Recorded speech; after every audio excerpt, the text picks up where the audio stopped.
हाय दोस्तों, स्वागत है आपका एक बार फिर से एक्सपर्ट ज्ञान के हिंदी क्लास में।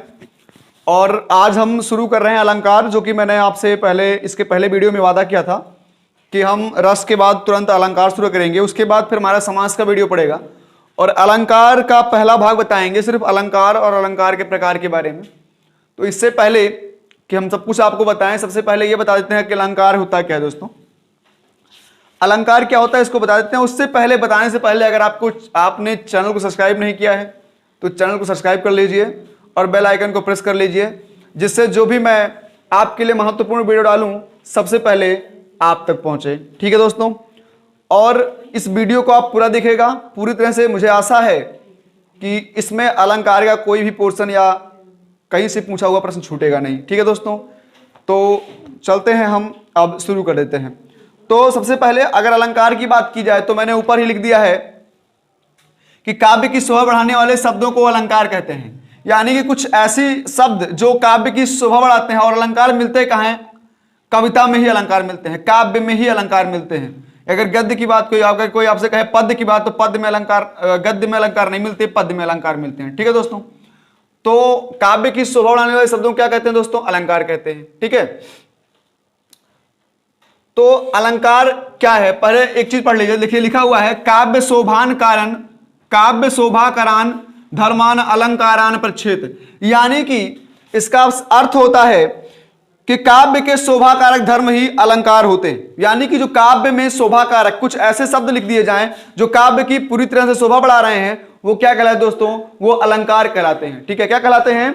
अलंकार कहलाते हैं। ठीक है दोस्तों, और दूसरी बात अगर कहा जाए कि अलंकार शब्द की अवधारणा, देखिए अलंकार जो शब्द है, अलंकार जो आया है दोस्तों, इसकी अवधारणा प्राचीन में है, प्राचीन है, जिसका आरंभ प्रयोग व्याकरण एवं नाट्यशास्त्र में होता था। ठीक है, यानी कि अलंकार का जो उपयोग हुआ वो सबसे पहले व्याकरण में हुआ और नाट्यशास्त्र में होता है। आचार्य भरत ने सर्वप्रथम नाट्यशास्त्र में अलंकार को परिभाषित तो नहीं किया, लेकिन 4 अलंकारों उपमा, रूपक, यमक, दीपक का उल्लेख किया है। मतलब आचार्य भरत ने इसको नाट्यशास्त्र में उल्लेखित तो नहीं किया अलंकार को, लेकिन इसके 4 अलंकारों को बताया उसने। उपमा, रूपक, दीपक और उपमा, रूपक, दीपक और किसके बारे में? जो है यमक अलंकार के बारे में उन्होंने बताया है। ठीक है, तो हम आज आपको सभी अलंकार के बारे में बताएंगे और अलंकार के सभी प्रकार के बारे में बताएंगे, और कुछ इंपॉर्टेंट यानी कि महत्वपूर्ण क्वेश्चन के बारे में भी डिस्कस कर लिया जाएगा। ठीक है दोस्तों, तो देखिए अलंकार के प्रकार। अलंकार कितने प्रकार है दोस्तों? अलंकार के 4 प्रकार हैं: शब्दालंकार, अर्थालंकार, उभयालंकार और पाश्चात्य अलंकार। ठीक है, पाश्चात्य अलंकार।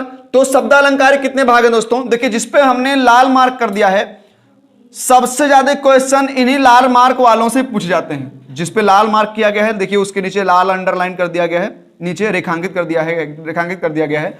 तो ये ऐसे जो अलंकार हैं, जो रेखांकित अलंकार दिए गए हैं, इनसे सबसे ज्यादा क्वेश्चन पूछे जाते हैं। ठीक है, चलिए, तो शब्दालंकार, शब्दालंकार के भी कई भेद हैं। कौन कौन से हैं?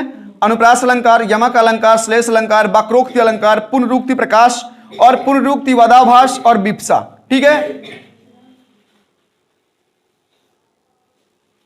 उसके बाद अर्थालंकार के कितने भेद हैं यहां पर देख लीजिए दोस्तों। उपमा, रूपक, भ्रांतिमान, संदेह, दृष्टांत, अधिशोक्ति, विभावना, अन्योक्ति, विरोधाभास, विशेषोक्ति, प्रतीप, अर्थांतरान्यास, उत्प्रेक्षा। ठीक है, उभयालंकार के दो भेद है दोस्तों, संकर और संसृष्टि। ठीक है, और पाश्चात्य अलंकार कोई भेद नहीं है, बस उसे वहीं पर डिफाइन कर दिया गया, मतलब परिभाषित कर दिया गया है। अब चलिए, हमने कहा था कि कुछ क्वेश्चन डिस्कस करेंगे, तो क्वेश्चन में सबसे पहले आता है कि सबसे पहली चीज हम आपको बता दें कि काव्य में अलंकारों के प्रयोग से सौंदर्य एवं चमत्कार आ जाता है। यानी कि जब जो कविता होती है उसमें अगर जैसे देखिए, कनक कनक सौगुनी मादकता अधिकार, देखिए यहां पर क्या लिखा गया है? कनक कनक, ध्यान दीजिएगा, कनक कनक। ठीक है, 2 बार कनक कनक आया है, तो यहां पर देखिए 2 बार कनक कनक शब्द सेम है, लेकिन इन दोनों के अर्थ क्या हैं? अलग हैं। इसका एक का हम कहेंगे सोना और दूसरे क्या कहेंगे? धतूरा। क्या कहेंगे दोस्तों? धतूरा। तो ऐसे शब्द जो कि रहेंगे तो सेम, लेकिन उनका अर्थ क्या होगा? अलग अलग होगा। ऐसे अर्थों को जब, ऐसे शब्दों को जब हम वाक्य में यानी काव्य में मिलाते हैं तो क्या होता है? अलंकार होता है, और अलंकार से उस काव्य की, उस कविता की क्या हो जाती है? शोभा बढ़ जाती है जिसने लिखी हुई है। ठीक है, चलिए अब क्या है, अलंकार के मुख्य दो भेद हैं। अगर मुख्यतः भेद की बात की जाए तो कितने भेद हैं? दो भेद हैं, एक शब्दालंकार है और एक अर्थालंकार है। ठीक है, आपके हाई स्कूल और इंटर में सिर्फ दो ही चीजें पढ़ाई जाएंगी, आपको शब्दालंकार और अर्थालंकार के बारे में। और जब कंपटीशन बेस और बीएड की तैयारी हम करेंगे, बीएड की पढ़ाई करेंगे, तो आपको उभयालंकार और पाश्चात्य अलंकार पढ़ना पड़ेगा। ठीक है दोस्तों, तो यानी कि अगर मूलतः कहा जाए तो मूलतः दो भेद हैं, शब्द के अनुसार और अर्थ के अनुसार अलंकार। शब्द के अनुसार अलंकार क्या होते हैं और अर्थ के अनुसार कितने अलंकार है। ठीक है, उसके बाद अनुप्रास में व्यंजन वर्ण की आवृत्ति होती है। देखिए अनुप्रास अलंकार जब हम पढ़ेंगे तो आपको मैं बता दूं, इसमें क्या होता है, व्यंजन वर्ण यानी कि एक ही वर्ण बार बार आता है। जैसे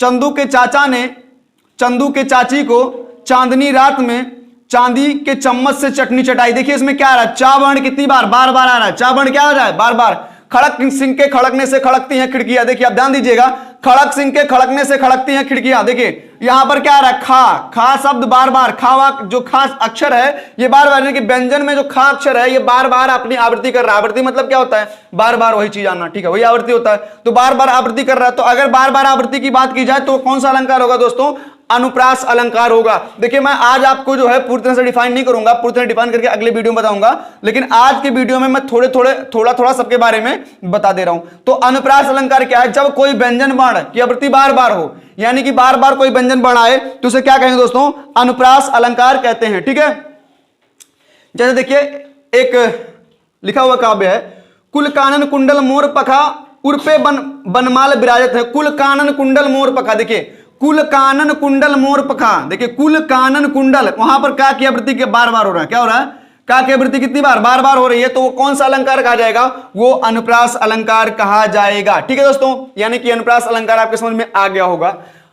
ठीक है, चलिए देखिए और एक आपको बता दें, छोरटी है गोरटी या चोरटी अहिर की। ठीक है, क्या कहा गया है, छोरटी है गोरटी या चोरटी अहिर की। तो यहां पर देखिएगा छोरटी है गोरटी या चोरटी अहिर की, तो वहां पर टी टी बार बार आप ये आवृत्ति टी की बार बार आवृत्ति हो रही है, इसलिए यहां पर क्या होगा, यहां पर भी क्या होगा, यहां पर भी अनुप्रास अलंकार होगा। ठीक है, चलिए और भी आपको बता दें, सुर शोभित सुंदर सुखद सुमन तुम पर भी खिलते हैं। सुर क्या कहा गया, सुरभित सुंदर, क्या कहा गया दोस्तों, सुरभित सुंदर सुगध सुमन तुम पर खिलते हैं। सुरभित सुंदर, देखिए सुरभित सुंदर सुमन, यहां पर क्या हो रहा है, बार बार सु शब्द का सु अक्षर की आवृत्ति बार बार हो रही है, सा की आवृत्ति बार बार हो रही है, तो फिर क्या हो गया, अगर बार बार किसी व्यंजन वर्ण की आवृत्ति बार बार हो, यानी किसी व्यंजन अक्षर की आवृत्ति बार बार हो, तो क्या होता है, अनुप्रास अलंकार होता है। ठीक है, चलिए अब हम आपको एमक अलंकार के बारे में बता देते हैं दोस्तों। ठीक है, एमक अलंकार, ठीक है, तो अब एमक अलंकार को नहीं, एमक नहीं, हाँ एमक अलंकार,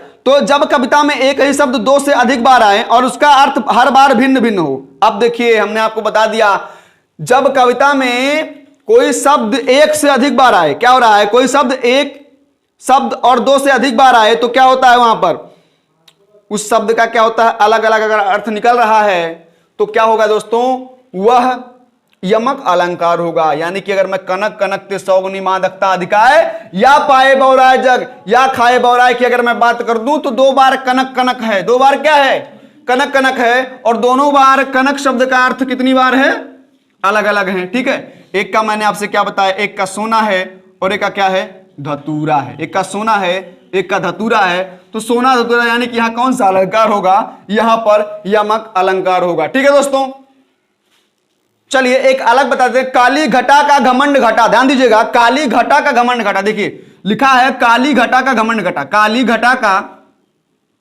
घमंड घटा, घमंड घटा, देखिए घटा घटा दो बार आ रहा है, काली घटा, यहां घटा मतलब क्या हो जाएगा, बादल हो जाएगा, घटा मतलब क्या हो जाएगा दोस्तों, बादल हो जाएगा, और घमंड घटा मतलब कम हो जाना, क्या होना, घमंड का कम होना। यानी कि देखिए घटा घटा दो बार आया, लेकिन दोनों बार ये एक ही शब्द दो बार आया, एक ही शब्द कितनी बार आया, दो बार आया, लेकिन दोनों बार इसका उत्तर क्या है, अलग अलग है, सेम उत्तर नहीं है, दोनों का उत्तर क्या है, इसका उत्तर अलग है और इसका उत्तर अलग है। ठीक है, काली घटा का घमंड घटा, यानी कि काली घटा, काली घटा का मतलब होता है काली घटा यानी कि बादल, का घमंड घटा यानी कि उसका घमंड क्या हो गया, कम हो गया। ठीक ना, चलिए अब आगे आपको अगला हम जो है बताते हैं और श्लेष अलंकार के बारे में आपको बताते हैं। चलिए अब हम श्लेष अलंकार के बारे में बता दें आपको। श्लेष अलंकार में क्या है दोस्तों, किसी एक शब्द यानी कि कोई एक शब्द उस कविता में प्रयुक्त की गई होगी और उसके अलग अलग अर्थ यानी कि दो या दो से अलग अर्थ होंगे। ठीक है, जैसे कि मैं आपको एक एग्जांपल बता दूं, मंगन को देख पट देत बार बार है, यहां पर देखिएगा मंगन को देत पट देख देख पट देत बार बार है, देत बार बार है, बार बार है। ठीक है, क्या कहा गया है? मंगन को देख पट देत बार बार है। यहां पट देखिए ध्यान से, पट क्या है दोस्तों? पट को देखिए ध्यान से, यहां पर मंगन को देख पट देत बार बार है, तो क्या है? पट का मतलब दो चीज हो जाएगा यहां पर। एक आपका हो जाएगा घूंघट, घूंघट यानी कि इसको वस्त्र भी कह सकते हैं, क्या कहते हैं? वस्त्र भी। और दूसरे पट का मतलब क्या होगा दोस्तों? किवाड़। क्या होगा? या तो वो मंगन को देख करके बार बार घूंघट भी नीचे कर रहे हैं और किवाड़ भी अपना बंद कर, दरवाजे किवाड़ जो कुंडी होता है, क्या कहते हैं? कुंडी कहते हैं ना, उस कुंडी को क्या कहते हैं? पट कहते हैं।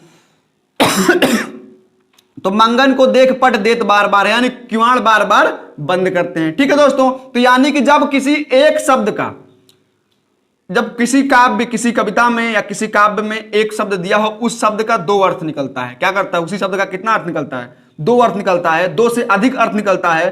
तो ऐसे शब्दों को या ऐसे काव्य को हम क्या कहेंगे?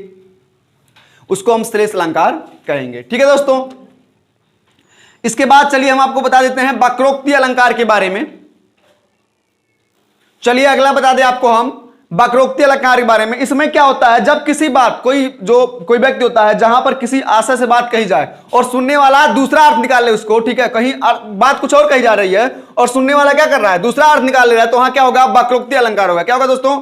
वक्रोक्ति अलंकार होगा। ठीक है, इसको विवक्षा के साथ हम दर्शित कर सकते हैं। इसमें श्रेष्ठ अलंकार के भी कुछ भाग आ सकते हैं। ठीक है, जैसे को तुम है, जैसे कह दिया जाए को तुम है घनश्याम हम, तो बरसों कित जाए नहीं मनमोहन है प्रिय, फिर क्यों फरकत पाए। यानी कि यहां पर क्या हो रहा है? घनश्याम से कुछ और कहा जा रहा है और राधा अपनी बातों को, उनकी बातों को कुछ और दृष्टि में ले रही है, तो यहां क्या हो जाएगा? यहां वक्रोक्ति अलंकार हो जाएगा। ठीक है, और अभी जो पुनरुक्त प्रकाश है और पुनरुक्त बदाभास, ठीक है, और इनके बारे में अगले वीडियो में हम आपको बढ़िया से डिफाइन करके बताएंगे, क्योंकि पूरी तरह से इसको परिभाषित करना पड़ेगा, तभी आपके समझ में आएगा। ठीक है, मेरे वीडियो में बनाने का मतलब ये निकलना चाहिए कि जो मैं बताऊं वो आपकी पूरी तरह समझ में आए। ठीक है, उपमा को समझाएंगे कि उपमा में उपमेय उपमान क्या होता है। ठीक है, उपमा के भी दो भाग होते हैं दोस्तों, कौन कौन से?